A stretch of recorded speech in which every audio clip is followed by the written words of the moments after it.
नमस्कार। आज हम लोग जो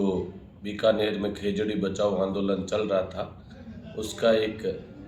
तुलनात्मक विश्लेषण करेंगे कि पर्यावरण प्रेमियों ने क्या खोया और क्या पाया, और आंदोलन की सफलता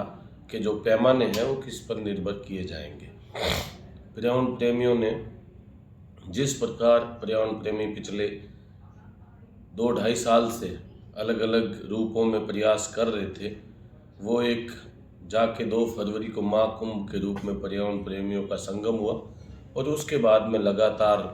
10 दिन का जो महापड़ाव रहा और उसमें माताओं, बहनों और बुजुर्गों का जो समर्थन मिला। और इस आंदोलन को जो पहले पर्यावरण का आंदोलन केवल विश्नोई जाति तक सीमित था, वो आंदोलन आगे बढ़ के और जन आंदोलन का जिसने रूप लिया, और जिसमें सभी धर्मों ने, सभी 36 कौम के लोगों ने इसको अपना समर्थन दिया, और देश विदेश से समर्थन मिला।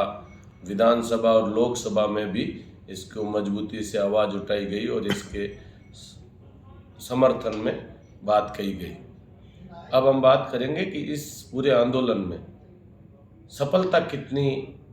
मिली और सफलता के पैमाने हैं वो कैसे देखा जाए। आंदोलन का मतलब केवल परिणाम आना ही सफलता का पैमाना नहीं होता। आंदोलन का उद्देश्य देखा जाता है। आंदोलन का जो उद्देश्य के बाद में जो आंदोलन करने की परिस्थितियां थी वो देखी जाती है। ये जो आंदोलन था ये कोई किसी अपराध के विरोध में किसी कर्मचारी को हटाना या कर्मचारी के खिलाफ नहीं था। ये जो आंदोलन था, ये आंदोलन देश में एक पर्यावरण एवं खेजड़ी संरक्षण के लिए कठोर कानून की मांग को लेकर था। तो इसको ऐसे नहीं देखा जाए कि ये बहुत छोटा था, बहुत बड़ा कदम था। और जो ये कानून उन लोगों के खिलाफ था जो इस देश की सरकारें चलाते हैं। इस देश में सोलर प्लांट के जो मालिक हैं बड़े बड़े अडानी और अंबानी, वो इस देश की सरकारें चलाते हैं। उनके खिलाफ अगर कोई पॉलिसी बनती, कानून बनता है, तो उसमें बहुत समय लगता है। किंतु जो पर्यावरण प्रेमियों का जज्बा था, उस जज्बे में आदरणीय मुख्यमंत्री राजस्थान भजनलाल जी शर्मा को 5 फरवरी को विधानसभा में ये कहना पड़ा कि हम आने वाले समय में खेजड़ी बचाने के लिए और ट्री एक्ट है जो वो लाने जा रहे हैं। तो ये बहुत बड़ी सफलता थी और बहुत बड़ा एक कदम था पर्यावरण प्रेमियों के लिए। उसके बाद में जिस रूप में जन आंदोलन और जन समर्थन मिला, अलग अलग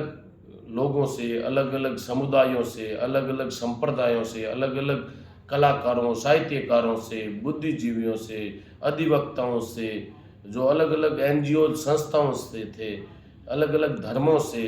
जिस प्रकार से वहाँ समर्थन मिला, ये एक तरह की अवेयरनेस, जो जन जागरूकता आई, इससे कई मायनों में इस आंदोलन की दिशा और दशा तय हुई और आंदोलन की सफलता है वो देखी गई। इसके अलावा आंदोलन में जो हमारे बच्चे, जो नई जनरेशन है, जो पर्यावरण के प्रति, हमारे माँ अमृता देवी के बलिदान के प्रति इतना नहीं जागरूक थे, उनको उन्होंने नई कविताएं लिखी, नई रचनाएं लिखी, नई पेंटिंग बनाई, चित्रकला के माध्यम से, गीतों के माध्यम से, कविताओं के माध्यम से, जिस प्रकार इस हमारी विरासत को संजोने का काम किया और नई पीढ़ी के अंदर जो जागरूकता आई और जो हमारे इतिहास के बारे में आया, ये भी आंदोलन में एक अपने आप में जो मजबूती थी और एक नई दिशा थी। इसके अलावा जो हमारे भामाशाह थे, समाज में एक रुखता कि समाज एक जाजम पे बैठे, समाज के सभी नेता एक साथ बैठ के पर्यावरण के मुद्दे पे कोई भी दलगत राजनीति से ऊपर कर उठ के आगे बढ़ेंगे, ये भी हमारे लिए इस आंदोलन में बहुत ही एक शुभ संकेत रहा और एक नई दिशा रही। इसके अलावा हमारा जो साधु संतों का सानिध्य था, ये सानिध्य कहीं ना कहीं बीच में बहुत सी ऐसी परिस्थितियां आई, विचलित होने वाले हुए, दृश्य हुए और घटनाएं हुई, किंतु साधु संतों ने जो धैर्य के साथ में समाज का नेतृत्व किया, यही कहीं ना कहीं हमारे आने वाले समय में समाज के लिए शुभ संकेत है। और जो संतों ने जिस धैर्य के साथ इस आंदोलन को आगे बढ़ाया और जो पर्यावरण संरक्षण कमेटी के लोगों ने जिस सूझबूझ के साथ लोगों में, संतों में और पर्यावरण कमेटी के जो उग्र लोग थे उनके बीच सामंजस्य बैठा कि इस आंदोलन को आगे बढ़ाया, ये एक बहुत बड़ा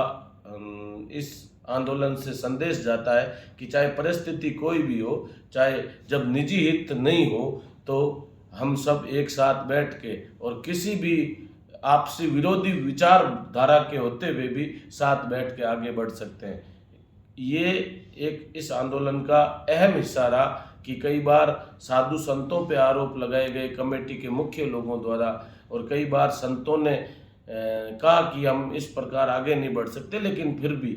जब आंदोलन की पवित्रता, आंदोलन का जो उद्देश्य वो नेक था, उसको देखते हुए सब लोग एक साथ जुट के और जिस प्रकार से लगे, और जो आमरण अनशन का कार्यक्रम हुआ उसमें 537 लोगों ने जिस दृढ़ इच्छा शक्ति के साथ आमरण अनशन किया, उससे ये संदेश जाता है कि पर्यावरण हमारे लिए या खेजड़ी हमारे लिए या हमारे जो पूर्वजों का बलिदान है इस पर्यावरण और खेजड़ी के लिए, वो हमारे लिए कितना मायने रखता है, ये भी कहीं ना कहीं संदेश देने में कामयाब रहे। रही बात पूरे राजस्थान में खेजड़ी कटाई के पूर्ण प्रतिबंध की, तो वो कहीं ना कहीं सरकारें जो एक गोलमोल राजस्व सचिव का पत्र आया, वो कहीं ना कहीं एक अस्थायी है, वो एक कुछ दिनों के लिए है जब तक कानून नहीं आ जाता। और एक सरकार ने अपनी मंशा दर्शाई है कि हम इसके प्रति कितने जागरूक हैं, लेकिन पर्यावरण प्रेमी आज भी डटे हुए हैं। आज भी अगर कोई घटना होती है तो मौके पे जाके सजग रहते हुए इस खेजड़ी कटाई के, हरे वृक्षों की कटाई के विरोध खड़े हैं, वन्य जीवों के संरक्षण के लिए खड़े हैं, और सरकार को वहाँ से धरना स्थल से, महापड़ाव स्थल से सीधा संदेश दिया गया कि ये आंदोलन खत्म नहीं हुआ है, स्थगित हुआ है। जब तक कानून नहीं बन जाता तब तक स्थगित किया है। अगर मजबूत कानून नहीं लाए और कानून के अंदर मजबूत तथ्यों को नहीं जोड़ा गया, उसको मजबूती नहीं दी, तो एक आंदोलन है वापस शुरू हो जाएगा। तो इसमें जो भागीदारी हमारी मातृशक्ति की थी, जो भागीदारी हमारे संतों के नेतृत्व की थी, जो भागीदारी आदरणीय परशुराम जी और पूरी जो पर्यावरण संरक्षण कमेटी के लोगों की थी, और जो आम जनता का जुड़ाव था, वहाँ बैठा व्यक्ति वो दिल से ये चाहता था कि इस पर्यावरण के मुद्दे पे, इस खेजड़ी के मुद्दे पे हमें कठोर कानून मिले और हम अपनी जो अस्मिता से जुड़े हुए इस विषय में आगे बढ़ें। इसको देश दुनिया से, अमेरिका से, अलग अलग देशों से, अलग अलग संगठनों से जो समर्थन मिला वो वास्तव में ही काबिल तारीफ था। इस आंदोलन ने दूसरे लोगों के भ्रम तोड़े हैं कि बिश्नोई समाज उग्र नहीं है, बिश्नोई समाज शांत संयमित रहते हुए अगर अपनी बात मनवाना जानता है, तो जिस प्रकार से हमारे मातृशक्ति ने कलश संकल्प यात्रा निकाली वो देखने लायक थी, और उससे एक संदेश गया कि मातृशक्ति है वो पर्यावरण को बचाने के लिए कैसे आ सकती है। जिस प्रकार से हमारे संतों के सानिध्य मौन व्रत और मौन यात्रा निकाली गई, वो उस प्रशासन को, उन लोगों के लिए संदेश था कि बिश्नोई समाज के लोग मौन रह के भी अपनी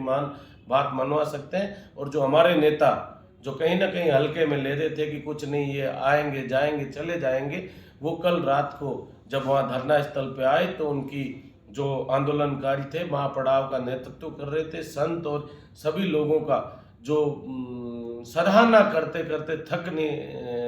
थक नहीं रहे थे, इतनी सराहना कर रहे थे कि आप लोगों ने देश दुनिया में संदेश दिया, आप लोगों ने बहुत ही बड़ा काम किया।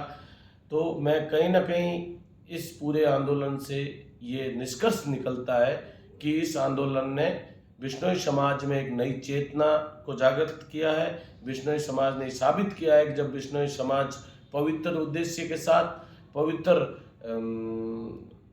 मन के साथ अगर किसी भी मंजिल के लिए या उद्देश्य के लिए आगे बढ़ता है तो कभी पीछे नहीं हटता और वो मंजिल पाके ही दम लेता है। इसलिए मैं सभी जो हमारे पर्यावरण प्रेमी और बिश्नोई समाज के लोग हैं उनसे निवेदन करना चाहूँगा कि आप ये मत देखिए, कुछ लोगों ने, मैंने देखा कि वो लोग कह रहे हैं कि ये आदेश है जो गोलमोल है, सही नहीं है, जो हम चाहते थे वो नहीं है। इस आदेश पे नहीं जाकर इसके उद्देश्यों को और इस आंदोलन की जो सफलता है वो आप अलग अलग मायनों में देखें।